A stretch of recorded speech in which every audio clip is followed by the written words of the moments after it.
Welcome back to the channel. Make sure you stay till the end because I feature one of the most action-packed vlogs of the year. For the year 2025, I'm trying to make $25 an hour while playing the same amount of hours at both 1-2 and 1-3. We're officially 11 months through this challenge, so let's see where we stand. Our 1-2 stats have been steady all year long. I played 90 hours even in this game and profited $2,409 for an hourly win rate of $26.77. As for 1-3, it's been the exact opposite because the swings in this game are insane. I was down huge early on in the year, then went on a crazy 5K upswing, but as of late, I've simply been getting my ass kicked. 2 weeks ago, I had my biggest loss of the year, which took a hit to our stats. I've now played 88 hours even in this game and profited $2,984 for an hourly win rate of $33.91, which all in all is still decent.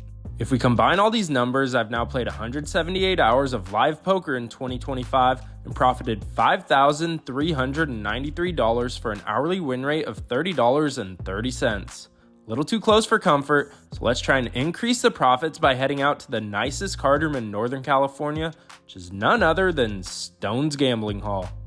We buy into the 1-3 match stack game for $500, which is the max to start, and waste no time before getting in on the action. In our first notable hand of the day, the low jack raises to $15, hijack calls, cutoff calls, and I'm on the button and look down at pocket nines. If the original raiser was a tight player, I might just flat the $15 open, but since he's unknown and there's $30 of dead money available, I think this is a mandatory squeeze play with a strong holding.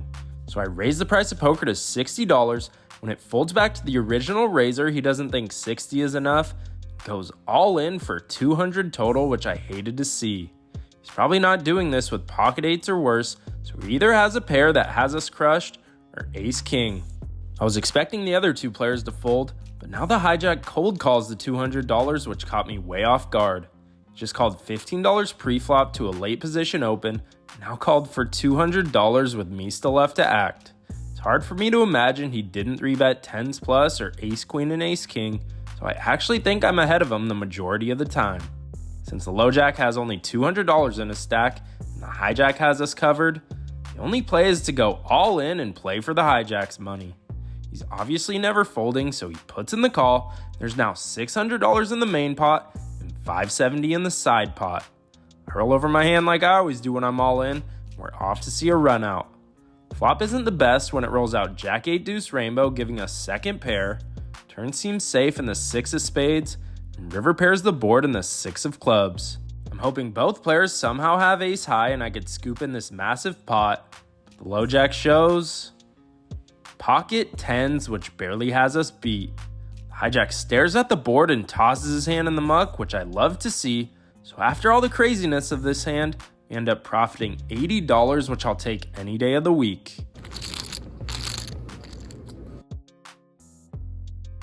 In our next hand up, there's 2 limps to me in the hijack. I look down at the snowmen, pocket 8s. Good enough for a raise, so I make it $25 to go. And this game isn't short of action because I get called by the cutoff, small blind, and player in middle position. With exactly $100 in the pot, we're going 4 ways to a flop of 10-9 deuce with 2 spades giving us third pair. Checks to me. I think I could go either way between a check or a bet. I like betting to deny equity from overcards and draws, but I also like checking because I could easily be beat. So I settle on the latter and decide to check it back to see what ensues. Off to a turn, and it peels off the 7 of clubs, giving us an open-ended straight draw. Action gets checked to me again, so I feel like a protection bet is in order, which is why I throw out $45 in red chips. Folds to the small blind, who doesn't think 45 is enough, and now re-raises us to 150. This specific player has been notorious for slow playing throughout the years. It seems like I've fallen for this trap again. Looking back, I should have just checked to see a free river because when it comes down to it, I only have third pair. So now the question is what I should do. Call, go all in, or fold. I think going all in would be a complete disaster since he only has $125 behind, which means I have 0 fold equity to turn my hand into a bluff. Calling seems fine. The problem is I'd have to call $105 with only 1 card left to come, in hopes of rivering a jack or a 6, and still have to get paid when 4 to a straight hits, which seems super optimistic. So I like option 3, which is to fold and move on.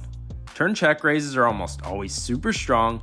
I'd rather pick better spots and save my money for when I'm the aggressor, not the other way around. After those two hands, we're sitting around even on the day. Things are about to get exciting. For this hand, there's 2 limps in early position. I'm in the low jack and look down at pocket 10s. This session, I've either gotten dealt unplayable garbage or pocket pairs, which I found pretty interesting. Never over-limping a premium, so I raise the price of poker to $20 and just get called by the action player in middle position, who is the guy who cold called $200 pre-flop the other hand. With $45 in the middle, we're off to a flop heads up of 10-9-6 rainbow, giving us top set. He checks and flow. Since I want to keep his entire range in there, I decided to throw out a super small bet of just $15. Now our opponent does the unthinkable and goes all in for his remaining chips. I have the easiest decision of my life, so I snap call and show our opponent what he's up against. He looks over at my hand and says how he's drawing dead, which I love to hear.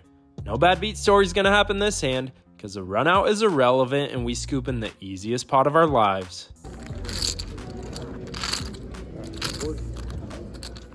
After scooping in that solid sized pot, a few orbits later we get dealt king jack offsuit in early position and raise it up to $15. Player in middle position and the cutoff put in the call, so with $45 in the pot, we're off to a flop 3 ways of queen 10-6 rainbow, giving us an open-ended straight draw. I could obviously bet and rep that I have something, but this time I decided to check since I'm out of position and I want to try and pick up information based on what our opponents do. The player in middle position now decides to throw out a bet of $20 and the cutoff gets out of the way. I have a pretty tight image in this game, so I want to use it to my advantage and try to rep a monster by re-raising our opponent to $70. If he calls, I'm going to go all the way with this hand and rep ace queen or better. He decides to fold and we win this one with a bluff. Aggression will almost always pay off at the low stakes if you have a tight image. A few orbits went by where we didn't get dealt anything playable. That's about to change. In order to increase the action, I decided to throw on the $6 straddle from under the gun. Now the player to my left raises to $40. Pretty big opening size even with the straddle, so I think his range is capped to a pocket pair or some type of Broadway hand. Action folds to the small blind who puts in the call. After the big blind folds, I look down at pocket 9s for the second time today. Never folding this hand for only $34 more, and raising against a big early position open seems like an overplay, so there's only one thing to do, which is to defend my straddle. I throw in the extra chips. We're off to a flop 3 ways of 9-7 deuce with 2 hearts, giving us top set for the second time today. Both the small blind and I check and flow. Now the player to my left throws out a pretty sizable bet of $100. I doubt he's doing this with a Broadway hand unless he specifically has hearts, so I'm pretty sure he either has a flush draw or an overpair and nothing else. I think calling is fine, but if he has a hand like pocket 10s or pocket jacks, then I'd hate to see a scare card come out on the turn and kill my action, so I think it's time to play for stacks and put more money in the middle. So I raise our opponent to $245 to try and not scare him away, but now he says screw it and goes all in. For the second time in as many hands, I have the easiest decision of my life, so I snap call and fast roll my hand sitting here with the nuts, and we're off to see a run out. Turn is safe in the 5 of diamonds, and river seals the deal with the 5 of clubs, giving us the full house. We never found out what our opponent had, but I couldn't care less because I just got one thing to say. Tell them to bring me my money.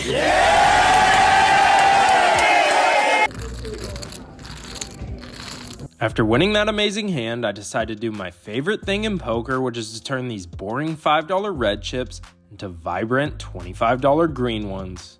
After winning and losing a few small pots, we're up around $900 on the day and looking to keep it rolling.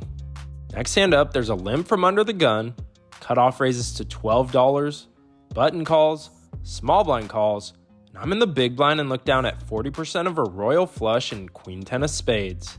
I could just call and see a flop, but just like in the king jack hand where I use my aggression and tight image to my advantage to win with the bluff, I'm going to do the same to rep that I have a monster by putting in a 3-bet to $60. If If I get called, this is an easy hand to maneuver post-flop, but it's not going to come to that because one by one, they all fold, and I scoop in $39 of easy profit. Now that we're up $940, the goal for today is to climb our way into a 4-figure win so we could wipe away that awful loss from 2 weeks earlier. In this next hand, I throw on the $6 straddle. The hijack raises the price of admission to $20. Folds all the way to me, and I look down at 6-5 offsuit. Not the best hand in the world, but when you're last to act and only have to call $14 more to win a pot of 40, you can count me in. I put in the extra chips. We're off to a flop heads up of ace-6-4 rainbow, giving us middle pair, low kicker. I start off with the check. Surprisingly, our opponent decides to check it back. If he had a bluff, I'm pretty confident he'd use this ace as a scare card and take a stab. So since he didn't, he either has a pair worse than the ace, or has a hand like ace-queen and is checking for deception since the board is so dry and they don't think their hand needs protection.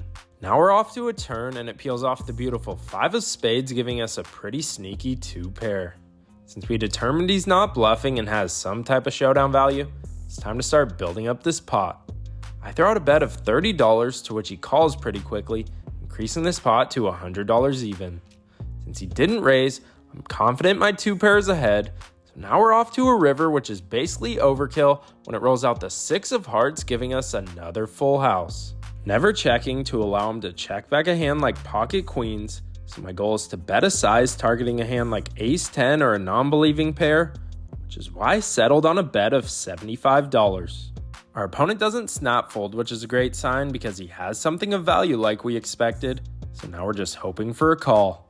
After a mini tank, our opponent eventually decides to throw in calling chips, and I roll over the winner after he ends up tossing his hand in the muck.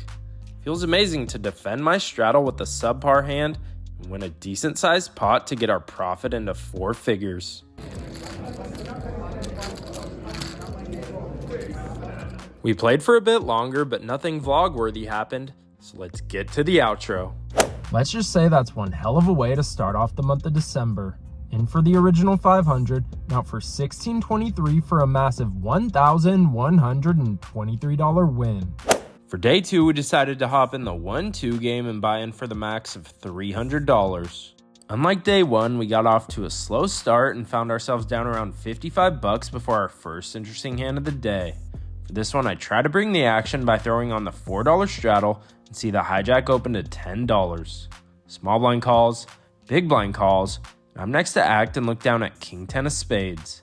Since hijack basically min-raised from late position and the blinds didn't 3-bet him, I don't think anyone is too strong, so instead of making the standard call, I decide to put in the squeeze play to $55.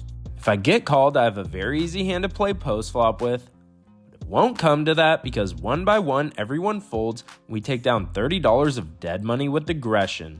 Always look for these squeeze plays when you don't think anyone is too strong. It's an easy way to increase your hourly profit without much effort. A few orbits later, 4 people limp, and I'm in the cutoff and look down at ace-10 of diamonds. I raise it to $20 to avoid going super multi-way, and I get called by the low jack and hijack. Off to a flop 3 ways of ace-6-4 with 2 spades, giving us top pair solid kicker. I'm either way ahead or way behind, so I start off with a bet of $20 and just get called by the low jack, increasing this pot to $100 even. I think he probably has a flush draw, straight draw, or non-believing pair since I bet small. Keeping that in mind, we're off to a super interesting turn in the 10 of spades, giving us top 2 pair but bringing in the front door flush. Our opponent doesn't have much left in his stack, so I could go all in, but I wanted to make sure he doesn't fold his weaker aces, which is why I threw out a value bet of $40. He quickly folds, saying he had a small pair. We scoop in back-to-back pots. After about an hour into our session, we finally got into the positive for the first time and looking to keep it going. For this next hand, there's 3 limps in the field, and I'm on the button and look down at queen 10 offsuit. If this was suited, I'd raise all day here, but since it isn't, I decided to see a cheap flop in the best position possible and just call for $2. Small blind calls. Now the big blind raises to a super small sizing of $7. 3 limpers call the $7.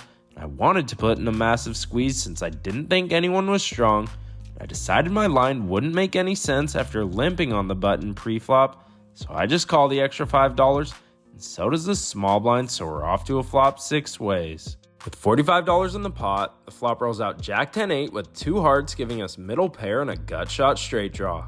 Checks to the original raiser, who throws out a c-bet of $15, and action gets folded to me. I could just call the $15, but I wanted to take control of the pot with all my equity, which is why I raised the price of poker to $45. But that play seems to have backfired because the small blind goes all in for $70. To make matters even worse, the original raiser overjams for $375. Never calling here to try and hit a miracle 9, so I fold and both players roll over their hands. The small blind shows Jack 8 offsuit for 2 pair. The big blind shows Queen 9 of hearts for the stone cold nuts with a redraw to the straight flush. The turn and river didn't pair the board, so the big blind scooped in this massive pot.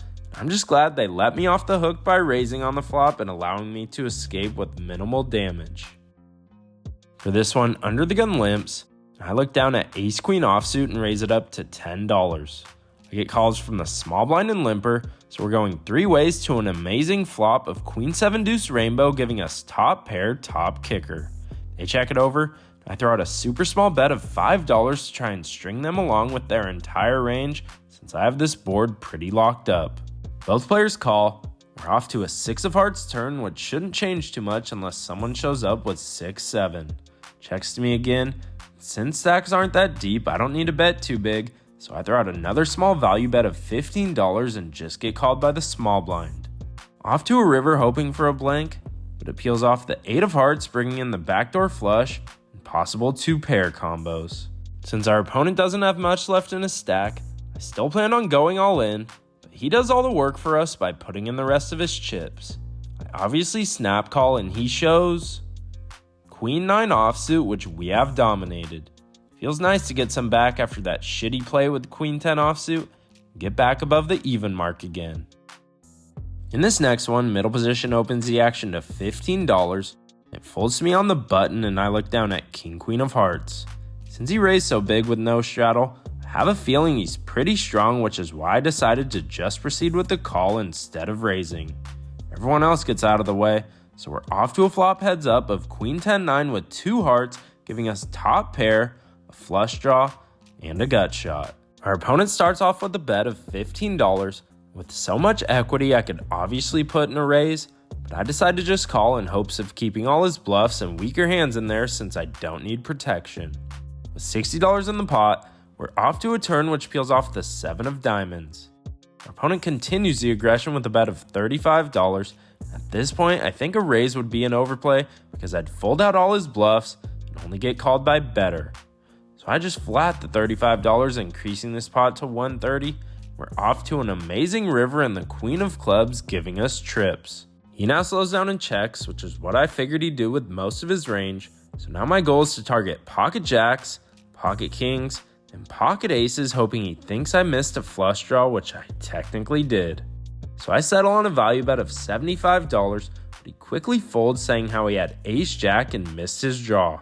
I guess I probably could have found a raise on the flop, but no complaints here as we scoop in another pot. For this hand, a super action player just sat down and throws on the $10 under the gun straddle. 4 people call the $10. Action's on me and the big blind, and I look down at ace 5 of hearts. If you've watched this far in the vlog, you know one of my favorite plays is to implement the squeeze, especially with $50 of dead money out there, so I raise the price of poker to $60, either looking to take down the money or play a bloated pot post-flop. This time it seems like I'm gonna have to work for this money because 3 people put in the call, increasing this pot to $260 before we even see a flop. Off to a flop 4 ways out of position, and it rolls out 10-5 deuce with 2 hearts, giving us middle pair and the nut flush draw. Hard to ask for much more when you put in a light squeeze play. Since everyone has less than a pot-sized bet left in their stack, there's only one move, which is all in. Player under the gun snap folds, which I love to see. First player in early position thinks for a bit. Seems like he wants to put in the call but also ends up folding. And the last player left folds as well. Seems like our aggression paid off huge because after I showed my hand, I found out one of the players folded pocket 7s and The player last to act folded pocket sixes, which both had us beat.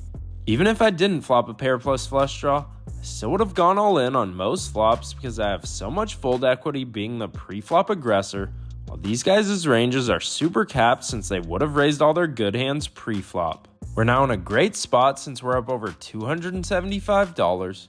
What better way to keep building a stack than look down at the best hand ever created in pocket aces? I raise it up to my standard sizing of $10 and get 3 callers including the big blind. Off to a flop 4 ways of King 9-4 rainbow, giving us the overpair on a super dry board. No need to bet big, so I throw out a value bet of just $15 and 2 people call, increasing this pot to 85. On this board, our opponents can have a king, 9, or gut shot like queen 10 or jack 10, and not much else. Keeping those ranges in mind, we're off to a turn which peels off the 9 of clubs, pairing the board. Checks to me again. I decide to check since my hand can only get 2 streets of value, and it's possible someone hit trips on us. The button decides to check it back, which I love to see. Now I'm feeling pretty confident we still have the best hand. Off to a river hoping for a blank. We get what we wanted when the river rolls out the biggest blank in the deck and the deuce of spades. The big blind decides to lead out for just $20. Now action's on me. If he bet bigger, I would have debated just flatting, but I think it's super important to try and get value from a king, especially after under-repping my hand and checking the turn. So I put in a small raise to $55, targeting a hand like king queen or king jack. Button folds. I was expecting our opponent to put in the call with the king since my line doesn't make much sense, but instead he does the last thing I was expecting and goes all in for $130 total, which sends me in the tank. I only have to call $75 more to win a pot of $345, so I'm getting amazing odds to make this call, but I have to figure out what he's doing this with. While I was in the tank, I debated if he didn't raise ace-king pre-flop and is going for value, but I didn't think it was likely. Doubt he's doing this with king jack, so after a minute-long tank, I decide to do the unthinkable and toss the best hand ever in the muck. I'm glad I did because our opponent rolls over pocket 9s for turned quads. Just glad I was able to sniff this one out and make the correct play to save my profits. We played for a bit longer, but nothing exciting happened, so before we have to fold aces again, let's get to the outro. I had a super fun time playing today. Glad I was able to make that fold with pocket aces to preserve the win. In for the original 300, out for 428 for a solid profit of $128. As for this week in poker, we played 6.5 hours total and profited $1,251 for an hourly win rate of $192.46. Even though the deck hit us hard, glad I was able to make some solid plays and even better folds to pull off this massive week. As for 1-2, the stats stayed steady. I've played 93.5 hours in this game and profited $2,537 for an hourly win rate of $27.13. Love to finish the year winning above $25 an hour in this game, so gonna do my best to make it happen. As for 1-3, the swings keep coming. After our massive win this week, we've now played 91 hours even in this game and profited $4,107 for an hourly win rate of $45.13. Like I said earlier, the swings are crazy in this game, so until the year is over, I'm nowhere near safe. If we combine all these numbers, I've now played 184.5 hours of live poker in 2025 and profited $6,644 for an hourly win rate of $36.01. I have 15.5 hours left of poker in 2025 to reach 100 hours played in each stake, so stay tuned to see if we could avoid a fourth quarter choke job and hit our goal. Thanks for watching, and as always, I hope you guys run good at the tables, and I'd appreciate it if you could hit the subscribe button to help me reach my new year-end goal of 30,000 subscribers.